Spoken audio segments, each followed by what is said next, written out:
Hello, everyone, and welcome to Simplify for Me Maths and Economics. I am delighted to have you here as we begin one of the most important chapters in Class 12 Mathematics, which is continuity and differentiability. This chapter forms the foundation of calculus. Whether you want to score high in your CBSE board examination, prepare for CUET, or simply understand higher mathematics, mastering these concepts is absolutely essential. So keep your notebook ready. Pause the video wherever needed, and most importantly, try to understand the ideas instead of memorizing formulas. Let us begin our exciting journey into mathematics of continuous change. Before we start learning formulas and theorems, let us understand what this chapter is actually about. This chapter is called Continuity and Differentiability. It is continuity and differentiability. These two words may sound technical today, but by the end of this chapter, they will become completely natural. Continuity helps us answer one simple question: does a function change smoothly without any sudden break? And differentiability goes one step further. It tells us how fast something is changing at a particular instant. These two ideas together form the heart of calculus, one of the greatest achievements in mathematics. Before we dive into mathematics, let's appreciate an important idea. Albert Einstein said, and I quote, the whole of science is nothing more than a refinement of everyday thinking. In this chapter, we will see exactly what that means. In class 11, you learned how to differentiate functions. Now we'll go one step further and understand when differentiation is actually possible. We begin with the idea of continuous change, a function that changes smoothly without any sudden breaks or jumps. This intuitive idea will gradually lead us to rigorous mathematical concepts of continuity and differentiability, forming the foundation of differential calculus. Let us begin with the most intuitive understanding of continuity. Let's develop an intuitive understanding of continuity. Look at the smooth curve shown on the screen. Imagine placing your pencil at one end of the curve. Say, for example, here. You are placing your pencil here. Can you trace the entire curve without lifting your pencil? Okay. I go like this, and like this. So the answer is yes. This is the basic idea behind continuity.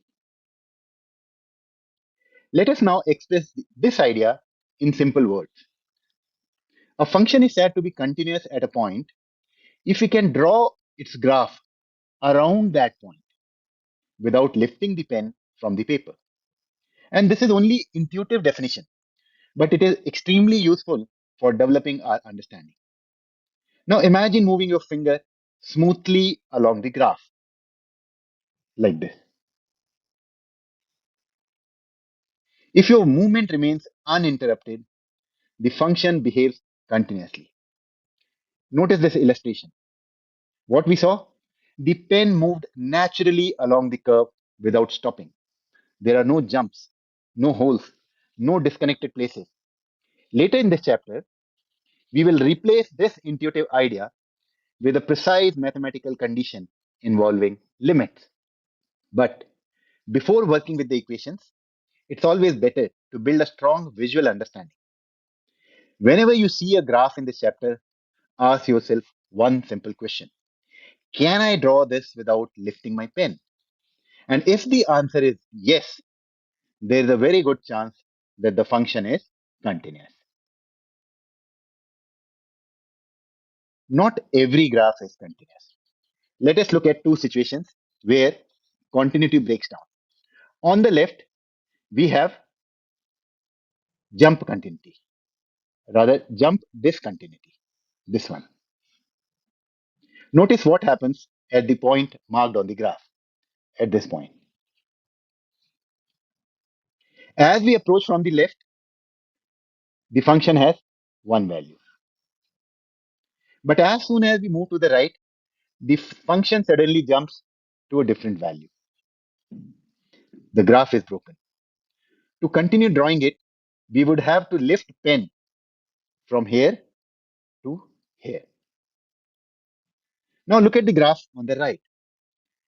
Here, the graph appears almost complete, but one point is missing, and it is this point. This is called a hole or a removable discontinuity. Hole or a removable discontinuity. Even though the curve looks smooth, the function is not continuous because the required point does not exist where it should. So remember these two important types of discontinuity: a jump, where the graph suddenly changes level, and a hole, where one important point is missing. In the coming lessons, we will learn how to identify these mathematically using limits and function values. Once you understand these pictures, the formal definitions become surprisingly easy.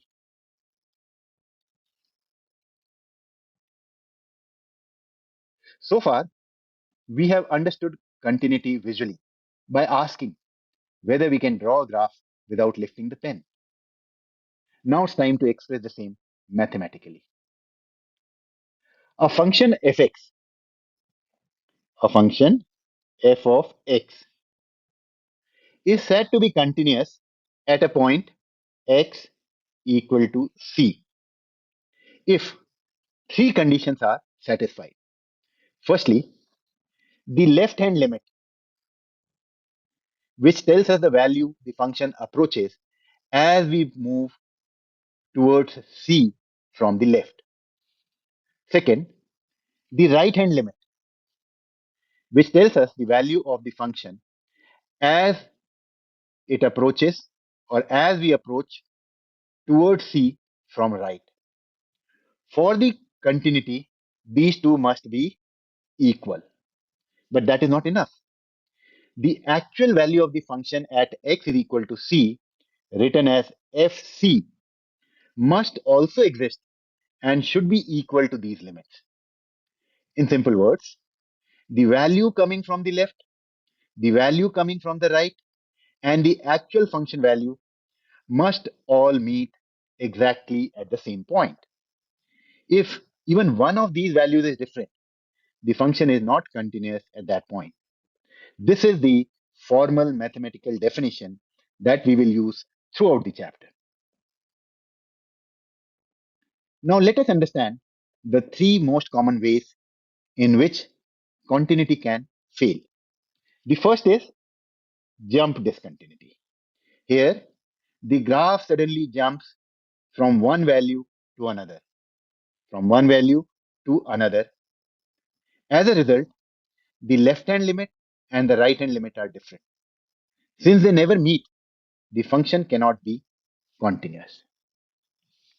The second is removable discontinuity, also called whole discontinuity. In this case, both left and right hand limits are equal. The graph appears smooth, but the actual function value is either missing or is placed somewhere else. And since the limit and the function values are not equal, continuity fails. Finally, we have an undefined point. Here, the function itself does not exist at that point. Since fc is undefined, continuity is impossible. Whenever you solve continuity questions, always ask yourself these three questions. Are the left hand and right hand limits equal? Does the function exist at that point? And finally, is the function value equal to the common limit? If the answer to all these three questions is yes, the function is continuous. Now, let us apply the definition to our first example. We are given a function fx is equal to 2x plus 3, and we need to check whether it is continuous at x is equal to 1. So the first step is to calculate the value of the function. So substituting x is equal to 1, we get f1 is equal to 2, 1 plus 3, that is equal to 5. Now let us calculate the limit. Since this function is a polynomial function, the limit is obtained by simply substituting the value of x. So limit x tends to 1, 2x plus 3 will be obtained by substituting 1 in place of x, and we get answer as 5. Notice that the left hand limit, right hand limit, and the function value are all equal to 5. Therefore, the function is continuous at x is equal to 1. In fact, we need to remember that all polynomial functions are continuous for every value of x, making them one of the simplest and most important classes of continuous functions. Students often think that a graph must be smooth to be continuous, but that is not always true. Look at the graph of modulus function. Modulus function is mod function. At x is equal to 0, the graph has a sharp corner. Although the direction changes suddenly from here, it changes suddenly, but there is no break, no gap, or no hole. So let's verify the continuity. As we approach 0 from the left, the value of function approaches 0. As we approach 0 from the right, again it approaches 0. And the actual value of the function at 0 is also 0. Since all the three values are equal, the function is continuous at x is equal to 0. So, although the function is continuous, it is not differentiable at that point because here the slope or the direction changes abruptly. Now, we'll study differentiability in detail later in the chapter. For now, you need to remember this important idea, which is a function can be continuous even if it has a sharp corner. Continuity requires an unbroken graph, not necessarily a smooth one. Let us now look at another important type of discontinuity called infinite discontinuity. Consider the function fx is equal to 1 upon x. As the value of x gets closer and closer to 0, from the right, the function grows larger and larger, tending towards positive infinity. As it approaches towards 0, it tends towards positive infinity.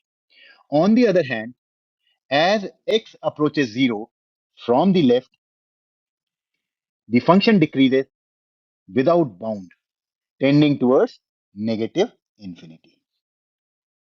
Notice that the graph shoots upward on one side and downward on the other side. It never reaches a finite value at x is equal to 0. It is important to understand that positive infinity and negative infinity are not real numbers. They simply describe unbounded growth. And since the function does not approach any finite value, the limit at x is equal to 0 does not exist as a real number. And therefore, the function is discontinuous at x is equal to 0. Whenever you see a graph rising or falling without bound near a point, think of infinite discontinuity, also known as vertical asymptote. Now let us study a function that behaves very differently. And the function is greatest integer function. The greatest integer function is also known as step function. And the function is written as fx is equal to greatest integer function of x. It gives The greatest integer less than or equal to, less than or equal to the value of x. For example, greatest integer value for 2.8 will be equal to 2. For 5, it will be 5. For minus 1.3, it will be equal to minus 2, and so on. Now, notice the graph. Between two consecutive integers, say between 1 and 2, the function remains constant. Then, at every integer, it suddenly jumps to the next level. Because of this jump, the left hand limit and the right hand limit at every integer are different. And since the two limits are not equal, the function is discontinuous at every integral value. At every integral value, it is discontinuous. However, between these two integers, between any two integers, the graph is perfectly continuous. The graph is perfectly continuous. So remember, the greatest integer function is continuous within each interval, but jump at every integral value, giving discontinuities at every integer. So far, we have checked continuity at a single point, but many a times we want to know whether a function is continuous over the entire interval. Let's understand the difference. An open interval written like this does not include the endpoints. A function is continuous on an open interval if it is continuous at every point inside this interval. Now, consider a closed interval, which is written like this. Here, the endpoints are included. Since there are no points either on this side or this side, that is beyond A or B, we cannot check continuity from both sides. So, instead, at the endpoint A, we check the right hand limit. And at the endpoint B, we check the left hand limit. If these one-sided limits match the function values and every point inside the interval is continuous, then the function is continuous on the entire closed interval. This idea is very important because many theorems in calculus apply only to functions that are continuous over a given interval. Now that we understand what continuity means, let us identify some functions that are continuous everywhere. That is, functions, those are continuous everywhere.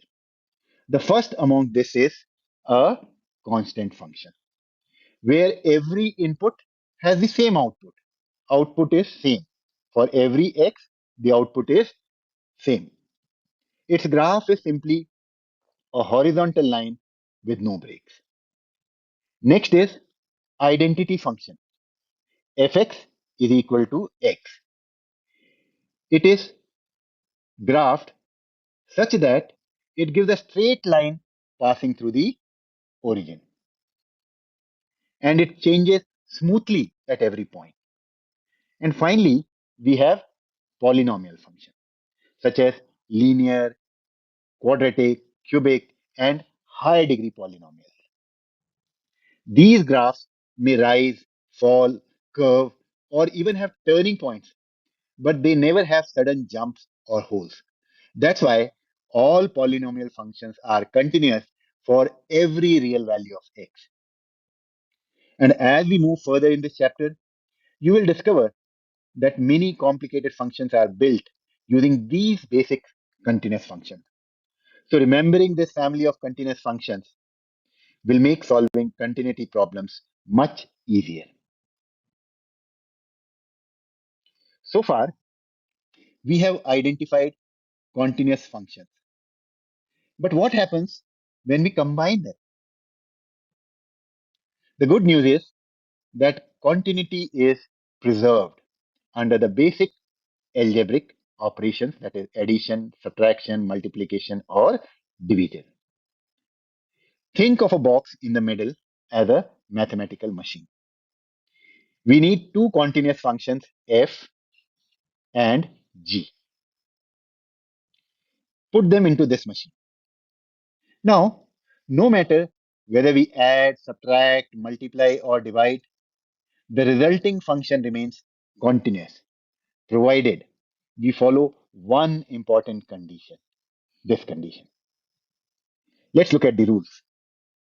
If both f and g are continuous at a real number c, then their sum f plus g is continuous, their difference f minus g is continuous, their product f times g is continuous, their quotient f upon g is continuous as long as g at point c is not equal to 0, because we cannot divide by 0. Otherwise, the function will become undefined. These simple rules are extremely powerful. Instead of proving continuity from scratch every time, we can use these algebraic properties to conclude that many new functions are also continuous. Now, let us apply these rules to two important families of functions that we already know. First, consider trigonometric function. The graph of sin x and cos x are smooth, unbroken curves.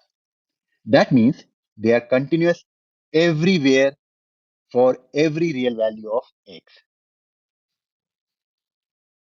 However, not every trigonometric function is continuous everywhere. For example, take tan x, which is sin x upon cos x. It is a quotient of two continuous functions. According to the rule we just learned, it remains continuous only where the denominator, that is cos x, is not equal to 0. Whenever cos x is equal to 0, the function becomes undefined, creating discontinuity. The same idea applies to rational functions,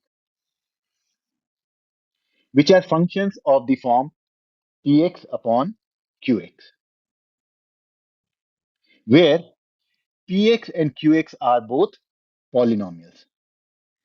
Because polynomials are continuous everywhere, a rational function is continuous at every point except where the denominator, that is qx, is equal to 0. So the key takeaway is simple. Addition, subtraction, multiplication, and division preserve continuity, but division is allowed only when the denominator is not 0. This principle will help us solve many continuous T questions quickly and confidently. As we conclude part 1 of this chapter, let's bring together everything we have learned about continuity. One of the most powerful ideas in mathematics is composition of functions. Think of it as two-step machine. The input x first passes through one function. The output is gx. The output gx then becomes the input for the next function. The final result is composite function f of g of x. Now comes an important theorem, which is If the inner function g is continuous at a point C and the outer function f is continuous at a point g of C, then the composite function f of g of x is continuous at that given point, that is at point C. Let us look at an example shown. For example, we have gx, which is equal to sine x, and another function hx is equal to x square. On combining, we get a function fx is equal to sine x square. Since both the polynomial function x square and sine x functions are continuous everywhere, their composition sine x square is also continuous for all real values of x. This powerful idea allows mathematicians to build highly complex functions while preserving continuity. And with this, we have completed our study of continuity. We started with the intuitive idea of drawing a graph without lifting the pen, learned the formal definition using limits, explored different types of continuities and discontinuities, studied examples, and discovered the important algebraic and composition rules for the continuous function. But at this stage, our journey into calculus is only half complete. In part 2, we will move into the next concept called differentiability. You will learn what it really means for a function to have a derivative, why some continuous functions are not differentiable, and how concepts like sharp corners, cusps, and vertical tangents affect the differentiability. So, if you found this lesson helpful, don't forget to like the video and subscribe to Simplify for Me Maths and Economics. And press the notification bell so you don't miss out part 2. Thank you for watching. Keep learning, keep questioning, and I'll see you in the next lesson.